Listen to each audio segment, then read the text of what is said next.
All right. Happy Friday, everyone. It is Let's Talk Live with HAWM. It's the first Friday of the last month of the year, and it's also our last live for 2021. Very proud that we were, for the most part, very consistent with our lives this year, and we're gonna wrap up 2021 just addressing issues that people are having with their immigration applications. It has been a whirlwind year in the immigration field just because there's been so much happening with COVID that has impacted travel and immigration. And there is an overwhelming amount of delay in the immigration system. And today I want to talk about how we navigate those issues. I want to equip you with tools for self-help when it comes to handling, immigration matters that you're handling on your own. Um, Waiting for, we have some people on Instagram. Welcome, welcome. I see you, Alexis. Hi, shout out to you. We are talking about immigration this Friday, trying to wrap up the year on how to kind of just handle what's going on in the immigration field right now and how to get your cases moving along to your desired resolution, right? The first thing I want to talk about is case processing times, right? It's a processing times across the globe are significantly delayed. So your case is in queue. That's how immigration processes these cases. So that means you have a priority date. Every application that comes in has a priority date, and your case is going to be processed in accordance with that priority date, right? Unfortunately, the processing of applications that at some point would take us 3 months or 6 months is now taking upwards of 18 to 24 months. One glimmer of hope recently has been in the naturalization area, and that's for people seeking their citizenship. What we've realized is that most recently, applications that we've submitted from our office in August and September, our clients have had their interviews so far, right? There's few that were in the batches before that, but a lot of them have already had interviews. Some of them have already become citizenship, and that's under 4 months, which is wonderful that they are trying to process these cases and move them out. And just for perspective, just so that you are understanding the volume of cases, as of July or the end of August, USCIS was processing upwards of 9 to 12,000 cases per week, right? They have stepped up application processing in an effort to try and clear the backlogs. There's still significant backlogs though. There's also the issue if you are waiting for an interview at a embassy or consular post outside of the country, that you have major backlogs there. And a lot of that is country specific, just because a lot of embassies have been unable to return to their full caseload and interview load just because of restrictions within those individual countries, right? The embassy in Kingston, Jamaica is a prime example. Embassy has been closed when the country has their lockdown days and their no movement days. And that has affected processing significantly. However, the government, as of November 9th, has kind of cleared the way, right? So November 19th, the government basically has issued a proclamation to clear the worldwide restrictions on processing of cases at U.S. embassies and consular posts worldwide. What that means is they are to resume their normal processing of cases, right? There's still going to be some backlog and delay, but the government has given them clearance to begin and resume normal processing of applications at embassies and consular posts worldwide. The embassies, however, based on the COVID climate in their countries, will, however, have to prioritize interviews in order to keep their staff safe, right? When we talk about processing times, I'm going to try to, make this as educational as learning. So I'm going to share a screen today and take you to the USCIS website to show you what some things that you can do on your own. I'm sorry for people following on Instagram. You're probably not going to have the ability to see what I'm looking at, but I am kind of walking our listeners through. And if you want to follow up on this, you can go to Facebook. We are also live on YouTube. We're live on LinkedIn to kind of have an idea and see what I'm looking at, right? So the USCIS website can be very useful for the average case in terms of the tools that they offer, in terms of you being able to figure out what's going on with my case. Is my case on track?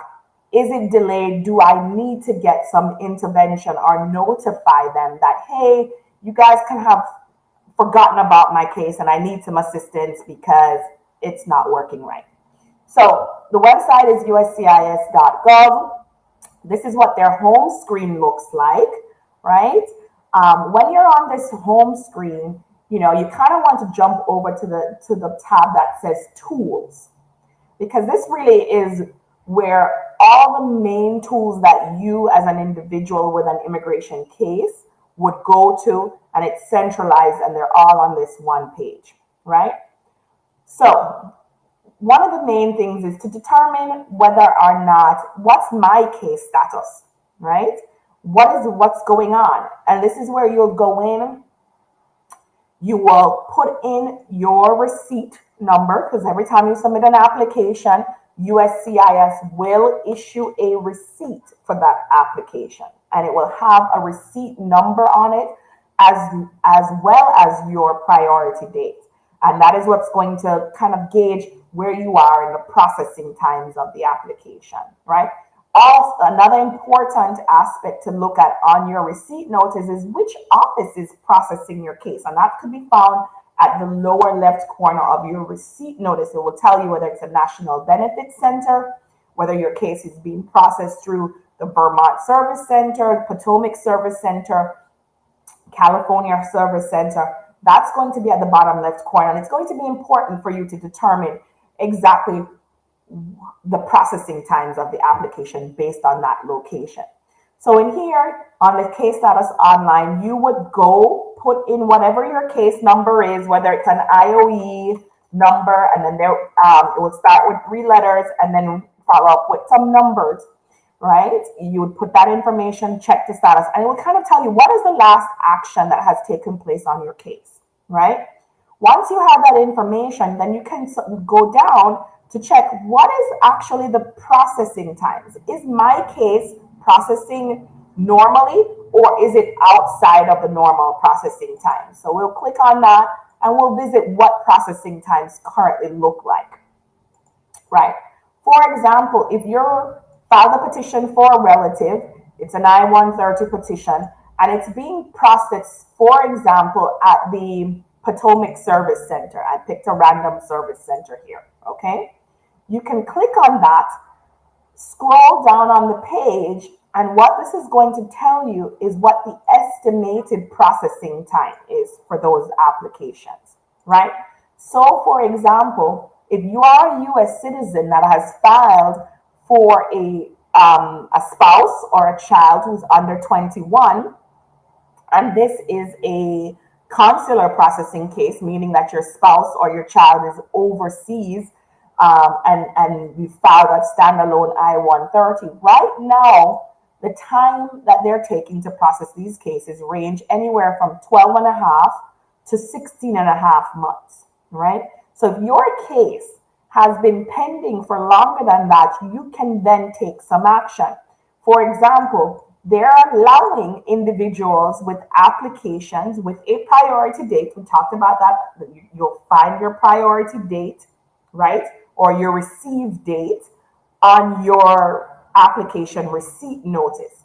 If your receipt date predates July 28, 2020 in this particular category, you can now submit an online inquiry for a case status. Hey, what's going on? My case is outside of normal processing times, and I need you to look at this and take some action, right? You can do that with USCIS, right? And how you would do that, right? We'll go back. You can submit a case inquiry for that. Once you've determined the case is outside of normal processing times, you can then go ahead and submit a case inquiry through the uscis.gov website. And what that's going to do is to notify USCIS that, hey, you've lost track of this case somehow, and I need you to take action. And usually they'll give you a response by date, that they're going to give you a response and as to what's going on with your case. And usually it's about 30 days is on average the response time. And then you're going to have a receipt number. It's very important to keep track of those receipts, those service inquiry receipt numbers, SRT numbers.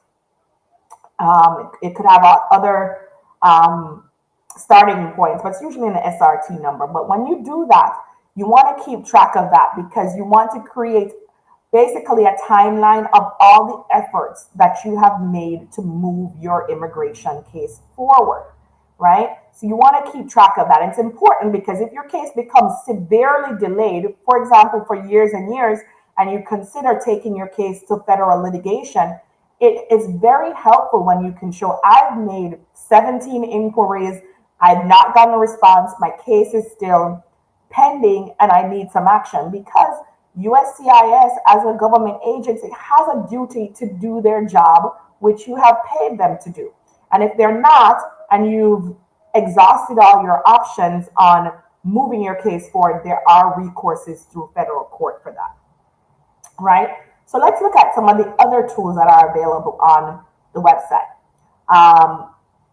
Other than the case status inquiry, change of address. It is very important because all non-citizens who are in the United States, especially our green card holders, you are required within 10 days of moving to change your address. If you have a pending application with USCIS, it is important to change your address immediately, right? So as soon as you have moved to your new location, you want to submit a change of address, because any notification and notices that are going out, interview notices, appointment notices, biometric appointment notices, will go to your last address on file. And unfortunately, it's not a perfect system. So sometimes you do submit a change of address and it still goes to an old, a former address of yours. And guess what? You don't show up to an interview, you don't show up to an appointment, and USCIS ultimately turns around and denies your application on the grounds that it has been abandoned. However, if you've timely submitted your change of address, and you have proof that you submitted it because you want to keep that confirmation that it was submitted, you can go back to USCIS and say, hey, this denial is clearly in an error and you need to reopen it, as opposed to you having to refile the entire application and pay an additional filing fee, right? So you want to make sure, if you are in this position or you know anybody, please remind them of the importance of always keeping their address up to date with USCIS, right? So those are the key tools that you can find on USCIS. Back to tracking your case processing times. One other tool that we look at, especially for cases that are being processed through the consular post and just generally, is if you are in a preference category, right? And let me zoom in on this. If your case is you're not the child under 21 or a spouse of a US citizen, you are subject to what we call a preference category, meaning that literally means that they only give out a certain number of visas per year, depending on your category that you're in, right? So in order to track how many visas are being given out and how long it's going to take based on your preference category. What we look at is the visa bulletin, and a visa bulletin is issued every single month. And it gives us a gauge as to how long applications have been processing. It is a retrospective look that as of this bulletin this month, individuals in these different categories have been waiting this long for their visa to be processed. It does not necessarily mean in the future other pending applications will take this long, because sometimes the bulletin jumps forward or it retrogresses. But as of December 2020, this is the current visa bulletin. And what you want to do is identify what is your category, right? A lot of people they are unmarried sons or daughters as opposed to children, meaning that they're over 21 of a US citizen. And for example, right now they are processing applications that were received on or before December 1st, 2014. And I'll take that back. They're not processing, but they have visa numbers available for applications that were filed on or before December 1st, 2014 for adult sons or daughters of US citizens. And I like to point out, not just because you're a US citizen and filing for a relative mean it's going to go faster.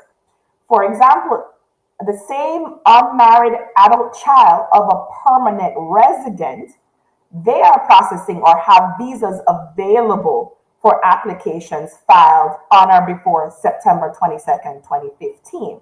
So that process is about a year, just 9 months faster to file for an adult child, unmarried child, than it is for a US citizen filing for that same unmarried child, right? So that helps us to gauge whether you should go ahead and do your citizenship or if you want to wait. It just depends on the visa bulletin. But this is where you can go. It's publicly available. Google visa bulletin. It comes out around the middle of the month for the next month. So somewhere around the 15th of December, we usually start looking for what's the visa bulletin processing times for January and what visas are now available, right? So sometimes you'll see that your I-130 that you filed for a relative has been approved, but you'll get a notification saying, hey, there's no visa yet available to move the case forward. And this is where you get to look at that to see what's going on, right? And the reason why there is a backlog or why it takes this long is because there are limited numbers of visas given out every year. And based on the number of applications they have and the processing times of those applications, this is what they have visas available for at the moment. Okay, so that's how to gauge whether or not your case is in fact truly delayed or has issues that need to be addressed, or it's just in the normal application processing. All right, so let me stop sharing screen on case processing delays. And what's the next thing? We talked about case and consular delays and moving consular cases. So what if you need to jump the line, so to speak, right? And I get this inquiry quite a bit. Is there anything that I can do to expedite my case, right? And I like to say, yes, USCIS does have a mechanism to expedite processing of cases. However, you have to have an extremely significant reason that would allow you to jump the queue, right? Because remember, every case is in a queue based on their priority date. There has to be a really significant reason as to why you need to jump the queue ahead of all the other individuals in the line. And keep in mind that everyone who has an immigration case, right, has a need to be with their family members, whether those family members are adults or children, right? That's kind of standard, hardship that you have in this process. But what makes an expedited request significant, and USCIS has laid out some criteria for that, right? one of the criteria in order to get your case expedited and to jump the queue is that there's severe financial loss to a person or a company if it's a business petitioner, right? If the case is not processed, and you have to be able to document that. And for an example of severe financial loss, let's say a company is filing for a doctor, right? Petitioning for a doctor, or a doctor is on a work permit. And if there is a lapse in that work permit validity, that facility that has sponsored this medical professional will then have to shut down and therefore lay off other US citizen or resident or lawful US employees would have to lose their job on the grounds that this particular medical professional does not have work permit. That may be grounds for an expedited request. Emergencies and urgent humanitarian reasons. We're talking about significant health issues, where somebody is possibly going to pass away, children aging out, meaning that if there is the risk of them, you might have a child who you filed for at a certain period and they're on the verge of aging out, becoming over 21 and possibly losing the benefits or having to wait a significant period of time more. There's possibility of requesting an expedite request in those circumstances. I've had issues where individuals, for example, they have caregivers for their children that they're petitioning for overseas, and they're in queue, they're waiting, and something happens to that caregiver of the child while the application is pending. You may be able to get that application expedited if we can demonstrate, hey, my grandmother, my aunt, whoever it is that's caring for the child has been diagnosed with a terminal illness or has passed away, and there is no one else to care for the child while the application is pending, and I need this to be expedited so that the child can come to the US sooner. That's a valid expedite request, but it has to be documented by credible evidence, right? That's something that you want to do. If there has been an error on the part of USCIS that is delaying your case or has resulted in you having to refile your case, and it's truly an error on the part of USCIS, it's possible to request an expedite request in those circumstances. But I also say, don't abuse the expedite system, because every single person that's in line is waiting and has family separation issues, has a need to work, has a need to regularize their status. That is universal amongst all people who are generally waiting on immigration benefits. So as you can expect, expedite requests are highly scrutinized, right? It has to be legitimate in order. If you're tuning in, you're listening to Let's Talk Live. It's our last show for 2021. I may run a little bit long today just because I want to take my time and kind of hit, the highlights for the end of the year. Really what we're talking about is resolving, case delay issues, how to expedite your case, just moving your case along to get you the result that you really want is what we're dealing with today in today's show, right? The next thing that I want to talk about is requests for evidence and notices of intent to deny, right? Those requests, back in 2018, the former administration suspended, for the most part, the use of this tool, right? And it was recently reinstated back in June. So if you have a pending case, it is possible that you will get a request for additional evidence on your case, or you will get a request for notices of intent to deny prior to you getting a decision on your case. And what this tool is designed to do is it's designed to say, hey, we do not have enough information in order to process your case or to approve your case. Or we don't think something is not actually correct about your case, and we don't think we're leaning towards approving it. But before we deny it, we're going to give you a chance to overcome these issues by presenting additional evidence.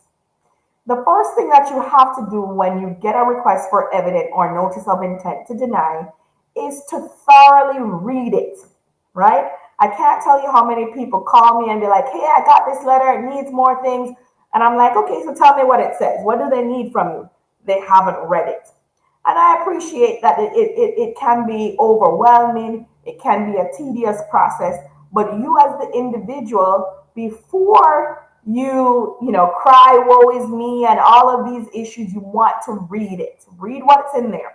Of course, if you need assistance, you think this is definitely overwhelming, it's above my ability and skill level, and I always say you want to put your best foot forward first, but this is a second shot to get it right when you get a request for evidence or a notice of intent to deny. And if you need assistance, call our office, 407-802-3223. You call us, we'll look it over, we'll point you in the right direction if that's what you need.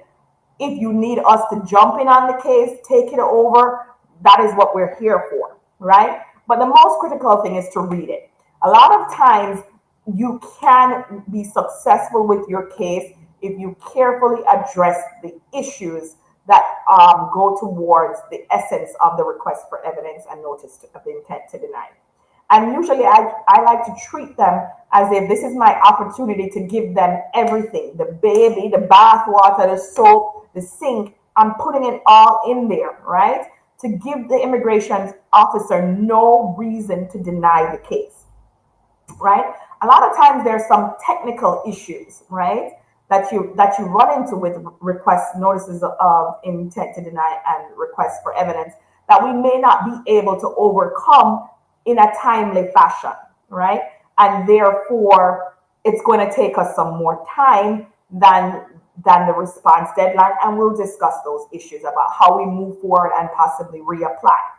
One of the things I want to inform you, if you are not aware, if you've gotten a request for evidence or a notice of intent to deny, and it has a specific deadline in your letter, right? And your letter was issued anywhere between January 1st and December 31st of this year, you have an additional 60 days on top of that date in your request to respond, right? USCIS has issued what they call their COVID flexibility policy.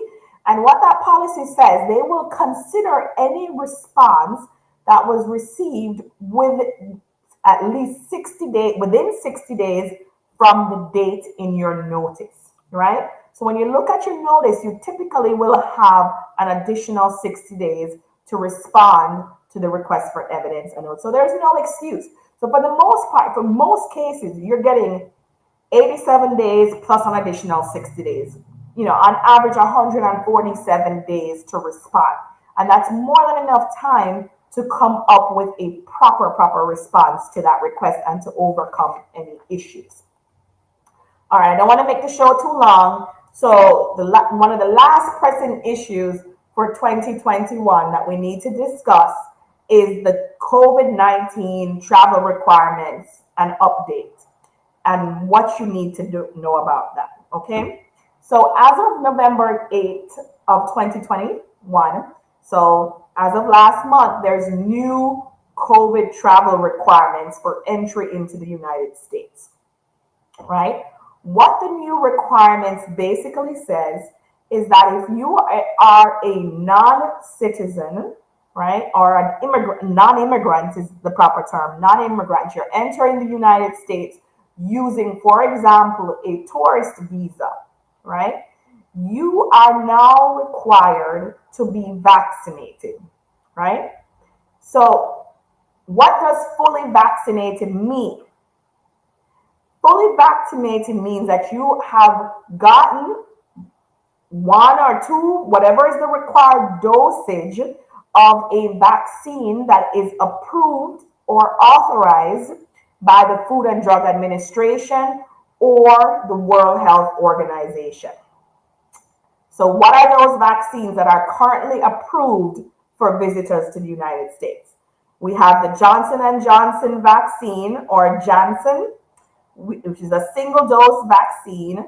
We have the Pfizer We have Moderna, AstraZeneca, Covishield, Sinopharm, and Sinovac, right? So those are the approved vaccines for entry into the United States.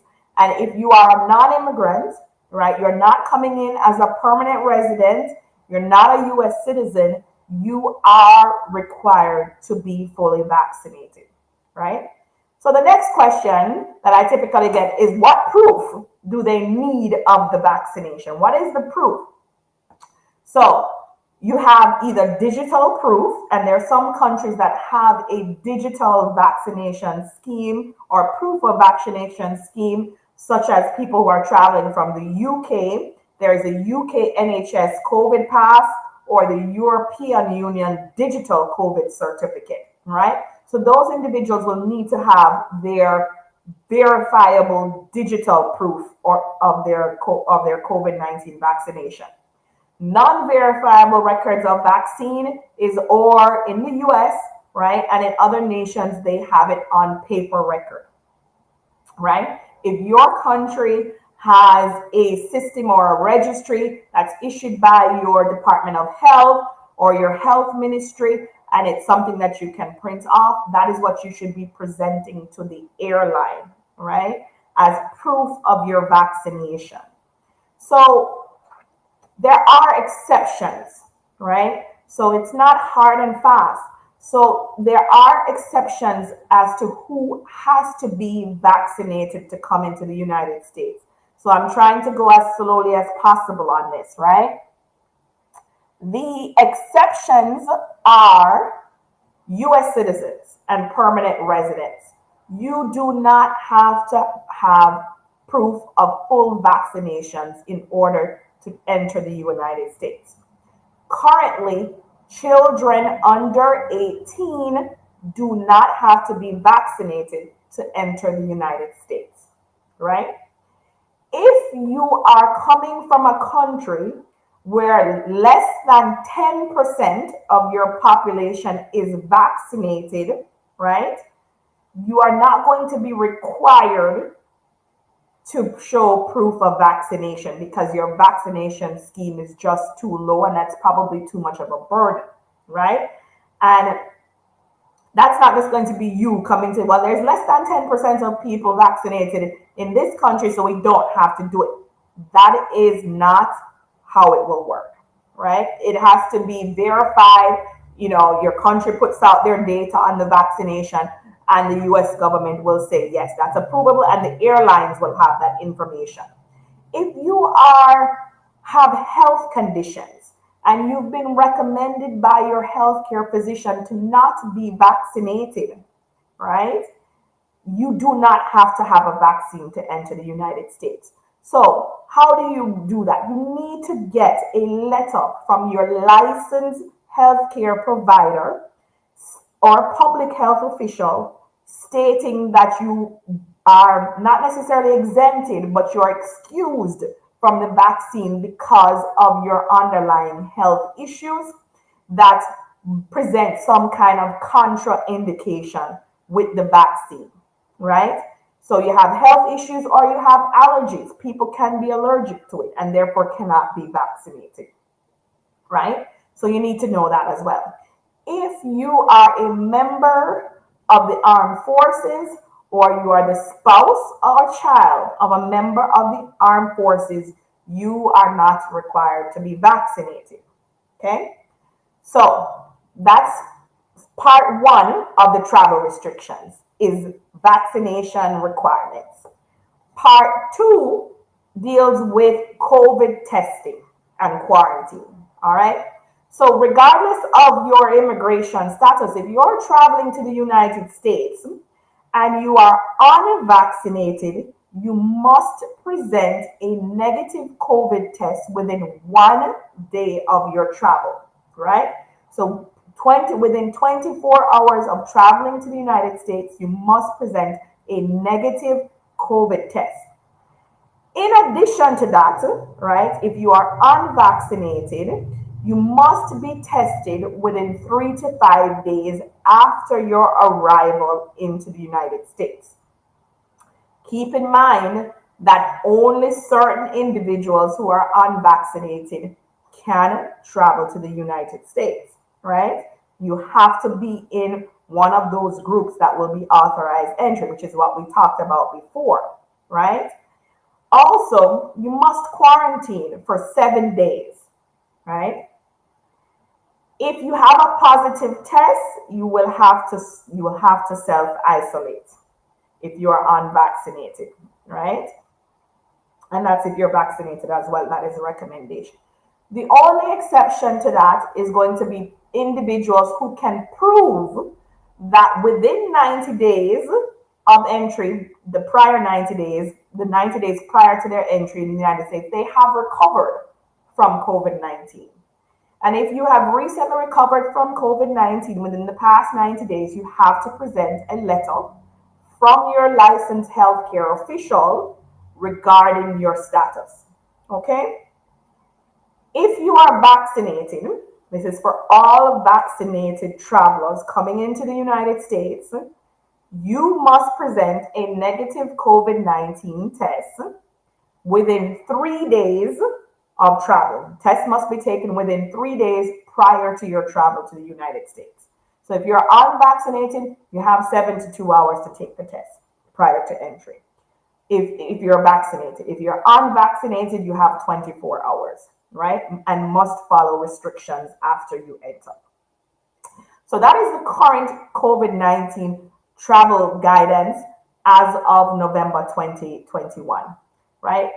Also, if you are traveling from a land border, you still have to have some restrictions, and those will change come January as well. So let me take a look at what's January. The COVID 19 restrictions change for people traveling by land or ferry into the United States. So you want to be mindful of that as well, right? All right, so I think I've covered the key issues that I wanted to talk about today. And wrapping up, the only other thing that I want to encourage people to do, we are having a clothing drive from now through the 10th of December. The clothing drive, we're collecting gently, very gently used or new children's clothes. And we're talking about infants all the way through teenagers. Those clothes will be donated to children's facilities that are currently housing not just, but they're housing unaccompanied minors within the metropolitan Orlando area. A lot of those facilities, because of the surge in unaccompanied children, have a greater need. They're at, a lot of them are at capacity in terms of the children they're housing, but they have a need for, toiletries. They have a need for clothes. So right now we are running a clothing drive to help support those facilities within our community. And so if you do have that, if you want to purge your kids' clothes, the kids grow so fast, they don't necessarily wear them, and you have gently used clothes or you have new clothing donations that you want to make, you can drop them off at our office, 641 North Rio Grande Avenue, and that's Orlando, Florida. We're basically right at the corner of Colonial and Rio Grande in downtown Orlando. You can drop them off anytime between now and December 10th, right? If we don't speak personally, I want to wish you, a Merry Christmas, a happy holiday. I pray, for safety, good health, peace, and prosperity for you, throughout the end of this year and throughout 2022. Thank you for watching us, throughout 2021. We hope to have, more informative programming, more collaborations to educate our community throughout 2022. Thank you for your continued support. We love to serve the community. We say what we specialize in all our practice area is family unity. Our job is to keep the family together. And that is what we work towards. That was what we strive toward. When you hire our firm, your family is our priority. So signing off for 2021, We are in office. We are working. You can reach us 407-802-3223. You can reach us on all social media outlets. The handle is at HAWM Law. Thank you and God bless.